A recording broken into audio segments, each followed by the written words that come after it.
Welcome to Board Game Binge, the place where we bring you bite-sized, bingeable board game content from across the industry. I'm your host, James Staley, and in this episode, we're chatting with Ben Downton, game designer and owner of Prometheus Game Labs, the publisher of Micro Dojo.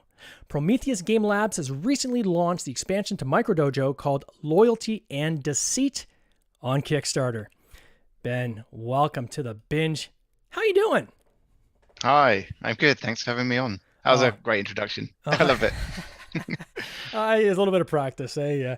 Thanks for joining us. First of all, so you're joining us from Dubai, right? Yeah, that's right. It's just gone midnight here as well. So this is the most exciting thing I get to do of the day because it's now 1 minute past midnight. What brings you I've to been to Dubai? This is a first for me, I think. Yeah. Yeah, I moved out here from the UK around seven years ago, I think. Time flies. I moved out with work. I'm still a security consultant, actually, Okay. along with being a board game publisher and designer. But yeah, I moved out here 7 years ago for work, and I just fell in love with it out here. And 7 years have gone by, and it's home now. No, it's what kind of security consultant? Like military, you mean, or like IT private? security. Okay, So IT, cool. yes, so used to say I was an ethical hacker. Emphasis on the ethical side, but now I do much more sort of strategy consulting and things like that. And it works quite well with board game design actually, because you're always trying to find loopholes or solve problems. And so, Yeah. I mean, that's perfect for board games. How did so becoming like the consultant obviously you have to get experience in hacking before you kind of go to that side. So is this something when you're younger, you kind of, got into the systems and kind of learned your way around hacking and then took that knowledge and then kind of started putting it to good? Is that kind of the gist of it? No, it's that's the common path. The sort of I don't know if you know this, but do you know about where the term sort of white hats and black hats come from? There's a movie I think called Black Hat. There was a movie. It was a terrible movie. I was angry before it even started, but I went to see it. I remember, but it was Chris Hemsworth. Yeah. But we have the sort of the good guy hackers are called the white hats, and the bad guys are called the black hats, and that actually comes from the old Western movies, where if you look at any of the Western movies, the good cowboys always have the white hats on, and the bad cowboys always have the black hats. So yes, sometimes people come in from the sort of the dark side, as you'd say, but I kind of went in cold. I actually kind of started life. I studied maths at university, and I'd always been interested in computers, but I kind of came in just with no experience and no knowledge, but just sort of started learning, started studying, and got a job, learned on the job, had great people to learn from, and just really really enjoyed it. That was 13 years ago. Wow. Now, did you, without prying too deep, because we're getting scary, but did you start this like in the UK and then they moved you to Dubai, or did you literally apply for a job in Dubai and then kind of move? No, I was with a small company in the UK that grew a lot over sort of the 5 or 6 years I was there, I think. Yeah. And then they were opening offices sort of elsewhere in the world, and the option actually came up for sort of Dubai and Washington at the same time. They said, look, we're opening these two offices at the same time, and kind of take your pick. And it was almost a coin flip. Had some benefits in Dubai, some benefits in Washington, and in the end I thought, okay, let's give it a go. And I remember people asking me, they said, so how long are you going for? I said, well, till I've had enough. And and they said, well, what if you don't like it? I was like, then I'll come home. Like, it's that simple. Wow. And I just really loved it out here, and time's gone by. Cost of living, I think, is much higher in Dubai than maybe Washington, right? It is. It's not a great place to be a board game designer, I'll say that. No. But luckily I'm still employed in my current job as well. So that's crazy. I get to do both at the moment. And then, did you play board games growing up? Is this not like, were you a board gamer when you were younger at all, or? I think certainly my mum used to play a lot of board games with us, and I remember playing Risk and Monopoly with some of my uncles. As I got a little bit older, sort of teenager, we played. I don't remember playing many board games. Certainly, we played video games. We played Dungeons and Dragons, and I remember playing Magic the Gathering, sort of not seriously, I would say, but we sort of, kids, teenagers playing Magic the Gathering with each other. And then I just kind of stopped. I don't remember when. I think probably university. I just stopped playing board games or Magic the Gathering or anything like that at all. And then it was actually funny. We were talking about the job in security. Um, we were putting together like a fun little sort of deck of cards, almost like a top trumps of sort of security vulnerabilities and things. It's a bit of a marketing exercise. Yeah. And one of the other guys there, he said, "Oh, I found this cool generator online where you can kind of make your own magic cards." And so he did it in the magic card kind of format. Oh, that's cool. And I was like, "Oh, I remember magic cards." And then I got sort of hooked on that for uh, probably about 3 or 4 years, playing that probably quite intensely, actually. Like that was my my serious hobby. And then, of course, playing in board game stores and playing with people that play Magic and other games kind of got me into other board games. And then I feel like everyone has almost exactly the same story, but we were at a wedding of my ex-girlfriend. We were at a wedding at a friend of hers, and they were like, "Oh, we've been playing this cool board game called Catan. Yeah. It's really fun. We play it all the time." And I was like, "Oh, we'll check it out." And then, like everyone, it's The gateway. yeah, everyone's probably either played Catan or Magic or Dungeons and Dragons at some point in their life on their way to playing board games or becoming a designer. It's So, yeah, amazing that's for the amount of Catan I've played. And I mean, I've got Catan, I've got several expansions, but we never played anymore. It kind of got overplayed where I don't want to say fights is probably not the right word, but it definitely resulted in non-enjoyment by players too many times. And I don't know if it's because of really you're at the mercy of whether people will trade with you, because it's really a trading game more than anything, right? Yeah. And then if you just happen to get the bad rolls and you got the bad numbers, man, it really sucks sitting there for 2 hours just watching everyone else have fun. It's so rough. on one end, I kind of loathe the game. I've even done some TikToks where we kind of poke fun at Catan, but I kind of loathe it. But on the other hand, I'm very grateful, that what it's done for the hobby market. And, like yourself, a number of people have played Catan that I talked to, and that really was a catalyst that said, this goes beyond Monopoly and Risk. There's actually this other kind of world of gaming that I didn't know about and didn't realize games could kind of go in this direction. And, look at the market now, right? So many combinations and iterations, permutations of different games and mechanics and so forth. And every generation is evolving, right? Because it's building on the generation before.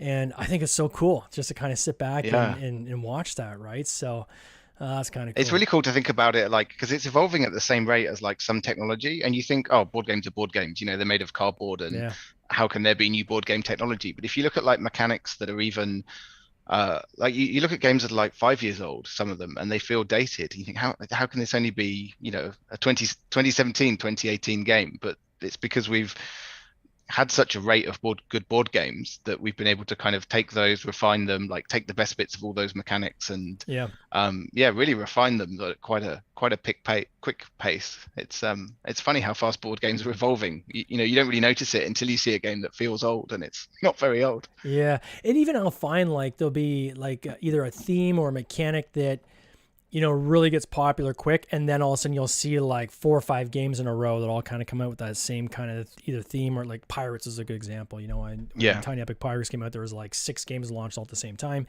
Or if you see like a deck builder game, then all of a sudden, bang, there's like 6, 7 different deck builders in a row that you'll see on Kickstarter and so forth. So it's cool to see that when people find something they like, they kind of look for more, right? So they create that demand, and it allows others to kind of come up with these different ideas and these different things. So how did you then transition from security into board game design? Yeah, it was during the pandemic, so during 2020. Yeah. It's funny, I know it's like the year we don't talk about, but it was actually a great year for me because I kind of discovered this board game design thing. I think I needed a bit of a creative outlet. I think probably a lot of us did, sort of stuck in lockdown. And I was thinking of something to do with my time, and I actually started out wanting to make a video game, and I thought I'd make a little, like a twin stick shooter sort of video game, something like Enter the Gungeon or sort of the old school Robotron, something like that. And I thought, okay, I'll play around with something like Unity, or like maybe make this as an app and just kind of learn something. And I think I spent about maybe an hour or two like on Unity, and I was like, wow, this is going to be really hard. And then I mentioned it to my brother, and he said, oh, why don't you make this into a board game? Because he knows I play a lot of board games.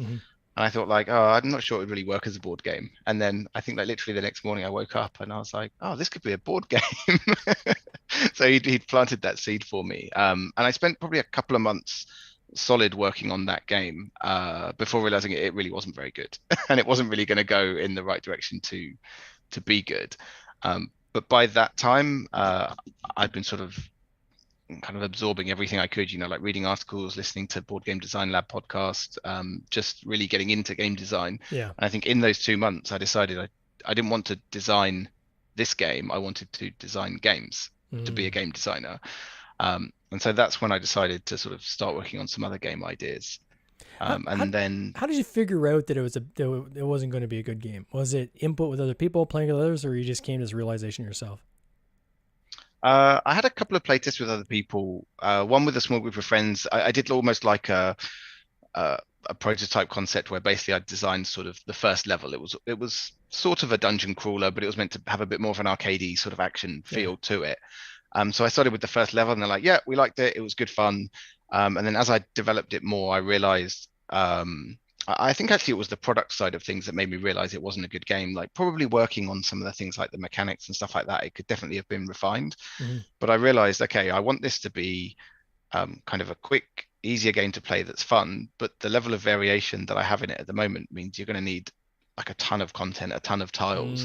So basically, if anyone wants a light, fun game, they're not going to pay $100 for it. And if they're willing to spend that on a game, they'll buy Gloomhaven. So I can either make a worse, more expensive Gloomhaven, or I can make, a light, fun game that's cheap but has like no variability to it. So it was more the product side of things, which I realized wasn't going to work.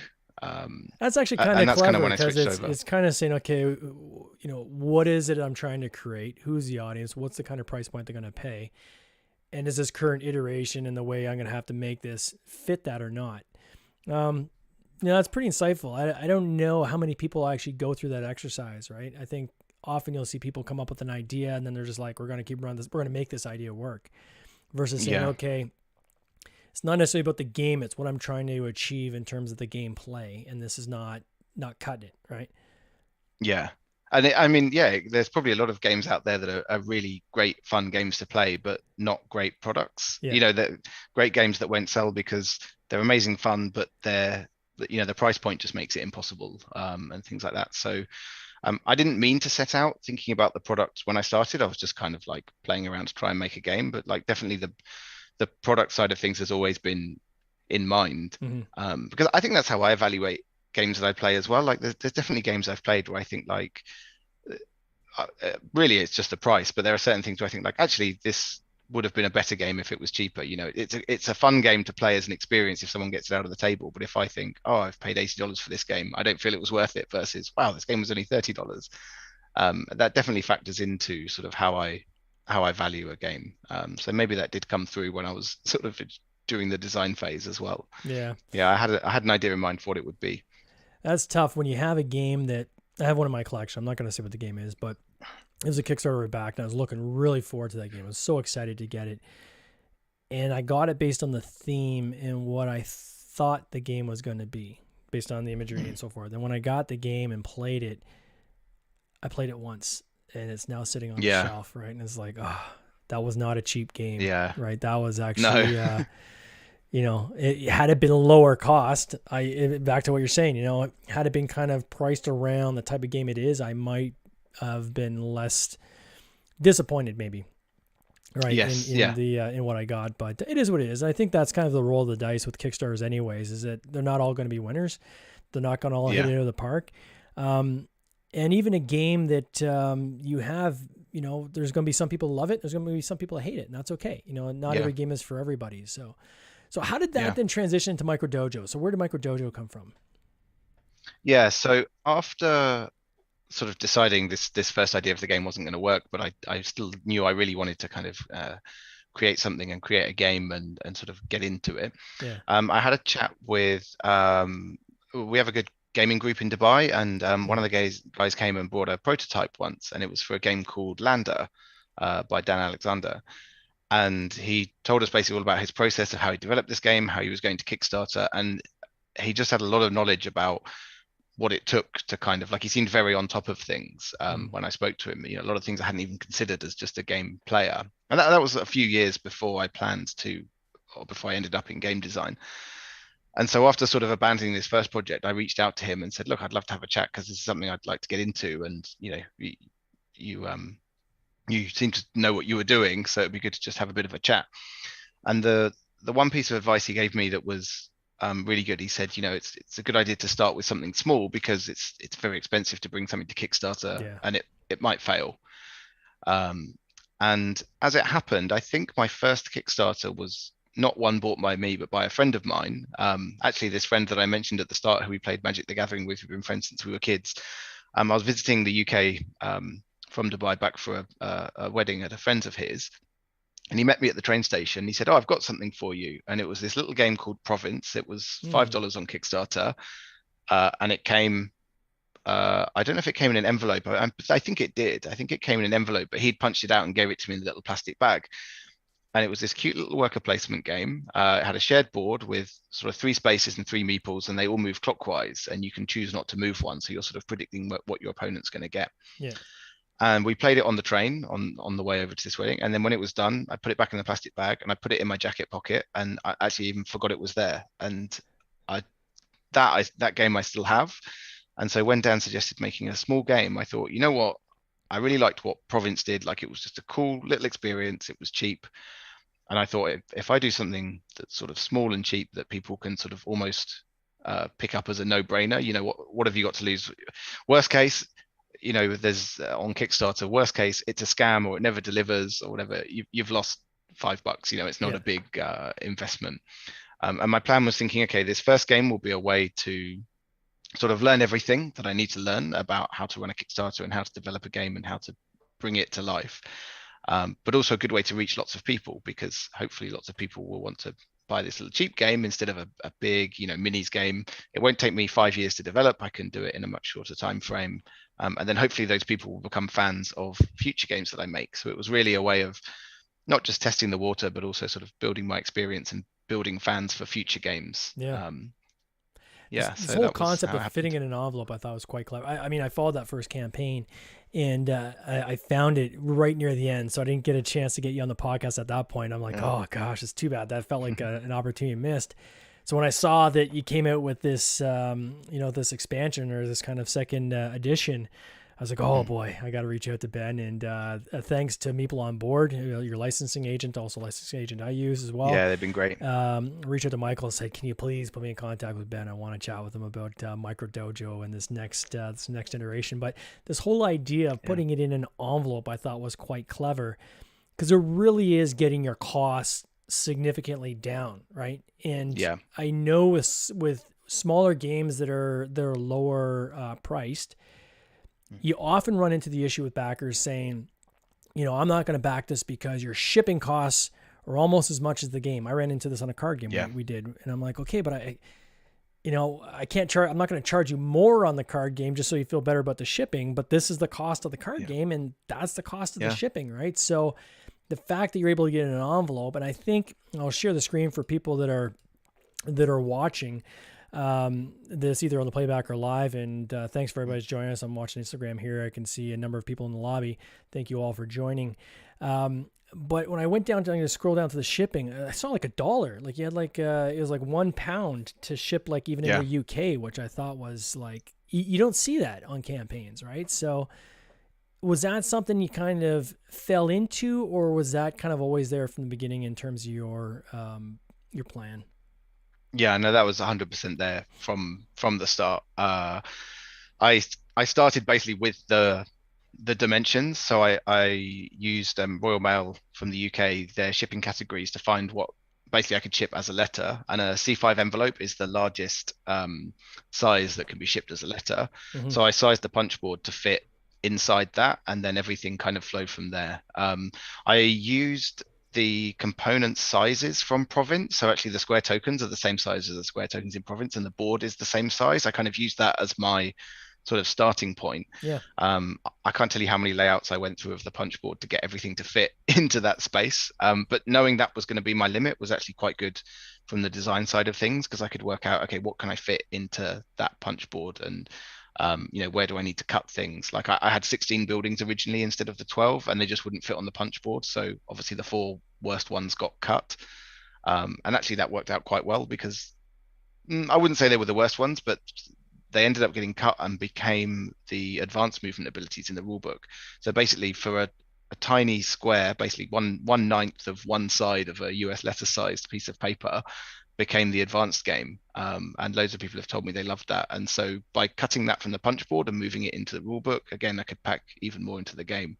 So yeah, I started with that envelope size as the end goal, basically, and then worked not necessarily backwards from there, but then I had to look into sort of print margins and how die lines cut and how much space you need between them. And really, it's interesting compared to probably designing larger games, because I was designing things, I was literally sizing stuff down to the millimeter. I was weighing things down to the gram, even weighing the little plastic baggie that comes with the envelope, just to check it wasn't going to push it into a higher shipping category. That's awesome. Checking. I mean, I even remember like doing calculations about like different quality paper of the rule books to work out what was the maximum quality rulebook paper I could use and still be within the weight limit. And it was a lot of number crunching to get it all in there. It can make or break a campaign, right? Just the weight of your game. I mean, you get bumped up into the next weight category, man. That has huge financial implications, right? So. That's good for you to kind of figure all that out in the initial design. So for those who don't know Micro Dojo and this expansion, can you give us kind of the gist of how this game plays? Yeah, so it's kind of a worker placement game. You've basically got a shared board with a 3x3 grid, and you have 4 meeples on that board, and you will move one to an adjacent space and take the action there, which will be either gaining some resources or using those resources to build a building, which will give you certain abilities, or scoring points. And you have some objectives that are laid out at the start of the game. And you'll be sort of in competition with each other for them. The current objective might be have the most gold or have the most buildings, that kind of thing. So you're kind of really sort of fighting with your opponent and a bit of a tug of war over these objectives to score points. And the real trick for it, which actually came out of a problem I was trying to solve before I'd even designed the game, was you don't want to have a board where people are just going back and forth between the strongest spaces. You want to have a bit of an ebb and flow. And so what happens is when you or an opponent have moved one of these 4 meeples, you put a daimyo marker on it to block it. So that one can't be moved again. So the way the meeples move is kind of a bit of a flow between which ones you've previously moved that get locked. You can kind of block certain spaces from your opponent. You can predict what they're trying to do. So very much inspired by, it's kind of chess-like. I was quite inspired by Onitama. And I quite liked Cerebria as well. Much bigger game, but a sort of tighter area control game. That tight feeling was something I really wanted to capture. Well, that's cool. So that's the base game, and then the expansion now has added even more to that. So the expansion adds sort of 2 clans that are almost like mirror opposites that are sort of fighting for control of this town. And that comes with a loyalty track for each one. So you can also progress on those loyalty tracks, which is sort of an alternate advancement or an alternate win condition. There's another resource called Favor, which is used for certain things, as well as sort of acting as a wild resource. There's new objectives, there's new meeple abilities, and a modular board. So you can rebuild a board in a different fashion every time, rather than the old one, which was just printed. You were kind of stuck with the same board each time. Now you can sort of build your own board and have it completely random each time. And I think there's something stupid, like I worked out there's like 1 trillion different setup possibilities or something. Oh, wow. And my thinking behind it was to pack in as much sort of variety and replayability as possible in a micro game, where realistically the expectation is if you've bought a game for $5 or $10 and you play it once or twice, you probably feel like you've had some reasonable value out of it anyway. So trying to create something you could play, I've played it literally over 100 times now just through play testing, and I'm still not bored of it. It's cool. It's a 1 to 2 player, so there's a solo mode as well. And so how does a solo mode play? Like, is it basically objectives you're trying to hit, and is there like Like, is there an automa running against you, or how does that work? Yeah. There's an Automa player. It's made up of 8 cards. It's really cool. There's basically 4 cards that represent the meeples and 4 cards that represent a direction. Mm-hmm. You draw a meeple card, you draw a direction, and it's like a priority system. So say the card shows the samurai, then the sumo, then the ninja, then the geisha. You see if the samurai is available. If it's not, if it's already blocked, then you go to the next one. Then you see what direction it's going to move. So it simulates basically the other player moving. And it does a lot of things another player would do. It gains resources, it buys buildings, it scores points. There's a few minor rule changes, which are, I think they work quite well. They're quite simple, but they basically add a little bit of a timer. So if the automa can't score an objective, it just gains a point instead, which is not a lot. A game goes to 7 points, but some of the higher objectives are worth 2 or 3. But it's basically a way of stopping the sort of, I would say, the stupidity of the automa being abused, because it's kind of moving in a random direction in a way, and you have some predictability about where it's going to go. I actually filmed a solo playthrough today where I used that predictability to make a different move than I would have done, in the same way you would predict what your opponent would do. But yes, for a solo mode, an automa can, no matter how smart it is, it can only really approximate another player. So you sort of make up for it not being able to capitalize on opportunities by giving it a little bit more sort of advantages and raw power. I'm really happy with the solo mode. It really works quite well. It captures that sort of puzzly element and that tight feel, even when you're not playing against another player. Yeah, it's super cool. I mean, even right now, you've still got 12 days to go. According to my math, it shows I think you raised, I think it's 16,000 in Canadian dollars. I don't know what that is in pounds, but you're quickly approaching what you raised on your first campaign, right? Your first campaign, 16,000 pounds. You're getting close to that already, and you still got 12 days to go. So clearly this is going to outshine your first campaign, which is awesome. So congratulations on that. Yeah, I certainly hope so. Yeah, exactly. And just the fact that, when I was looking through it, and you've got the envelope, but now this time you're also offering as a deluxe version, triple layer boards and things like, hey, do you want, I know people ask for a box. I can give you a box if you want to buy a box and things like that. Was that based on demand, or is it just kind of trying to just, I don't know, expand kind of what you had? Like, is this kind of listening to your backers and making adjustments based on that, or where did all these kind of extras come from? Yeah, a lot of people asked for the box in the first campaign, and I wasn't sure, because I'd promised in the first campaign that I wanted to fulfill like literally immediately after the campaign. I actually had 500 copies printed before the campaign started, because the game was done, and it's very, very cheap to produce. I actually had them printed locally in Dubai, and it was nice to be able to sort of inspect them personally and everything, check they're up to scratch. So I was like, look, I'll fulfill the first 500 immediately if the campaign gets bigger than that, because I had no idea really for the first campaign how big it might go. I'll fulfill those kind of in a second phase. But so producing anything else that I hadn't planned for really wasn't, it was going to slow down that fulfillment time and everything, and I didn't want to break that promise. So I said, look, I was able to print the solo mode cards. Originally, they were just a digital download. But yeah, the box was something I wasn't able to do. So this time round, I was like, yep, definitely doing the box. It also meant it could go to retail, because the envelope edition doesn't sit on a shelf nicely in a store somewhere. So it was good to be able to basically offer that to backers and be able to now get it into retail. Now it's sort of, now that the demand has been there for the first game, now it's a proper game. But the envelope edition is still there for people that want the sort of cheaper option as well. So I like this, as long as I can give people choice of the box set, I think looks really cool. Or you have the 2 boxes, and as a bonus to people that buy that, also get the sleeve that kind of holds both boxes together too, right, for the 2 games. Yeah, that was something I wanted to sort of give something to people that backed it on Kickstarter and supported it, because I'm very grateful. But also, like, I don't like it when I back a Kickstarter and I feel like I have to, because there's exclusive content, or if you buy it in the store later, it's like, oh, I missed out. So I didn't want to do any sort of exclusive content or anything like that. But something ironically enough, something that will make it look really nice on the shelf is the sleeve. So so that's included there as well. And funnily enough, although the envelope edition was kind of the hook of the first campaign that so many people loved, more than 80% of people have gone for the box edition this time around. So obviously they liked the game, they liked the idea enough to back the first one, and they liked the game enough to back the second one, which is really good. Oh, that's awesome. So what's next? So obviously you've got Micro Dojo now, 2 iterations of that. Is it more Micro Dojo to come, or are you working on other games now that you've kind of learned the Kickstarter system? Like, what's kind of next for you guys? There'll definitely be more games. I'd always sort of originally set out to say I'll start with a small game and then I'll build fans to make bigger ones. But I think I'll make a few more small games for a while and keep focusing on kind of tight 2-player experiences. I think that's where it's going to be heading. I have a few things in the pipeline. Some things that I'm hoping to develop, some things from other designers that are contributing as well. So there'll be some more stuff coming up once this campaign's out of the way and I've breathed for a second. Oh, that's awesome. Well, I'll definitely be watching this campaign, see where it finishes up. For people that want to follow along your journey and kind of see what's coming, how best do they follow you?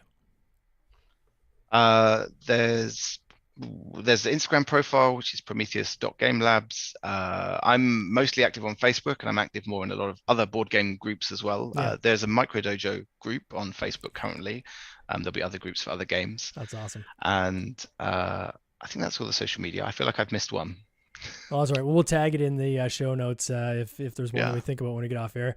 Ben, Kickstarter campaign's the best place. Leave me a comment. I love hearing from people during the campaign. It's the best thing. It's so fun. Certainly to help with the algorithms too, right? So so go check out their Kickstarter campaign, Micro Dojo. Do a search on that. You'll find it, no problem. We'll also put a link in the show notes as well right to the Kickstarter campaign. Ben, I want to wish you all the best with this campaign thanks very much. Coming year. I'm rooting for you. I'm so happy to see how well you've done. And being so new into the industry too is proof in the pudding that it's never too late to jump into this hobby. If you're a game designer and this is something that is your passion, this gentleman here I'm talking to right now is proof in the pudding that you can jump in at any time. It's not too late. The industry's not too crowded. There's a lot of other players out there, but that just means there's a lot more demand as well. So Ben, thanks again for coming on the podcast. You take care. Thanks for having me. All right. Cheers. This has been an episode of the Board Game Binge podcast, hosted by James Staley, produced by James Staley and Mike Bruner, with original music by Nick Smith. If you would like to watch these interviews live, simply subscribe to our YouTube channel, Board Game Binge, and you'll get access to live interviews, giveaways, and interesting board game content from across the industry. I can't wait for you to join us. See you next time.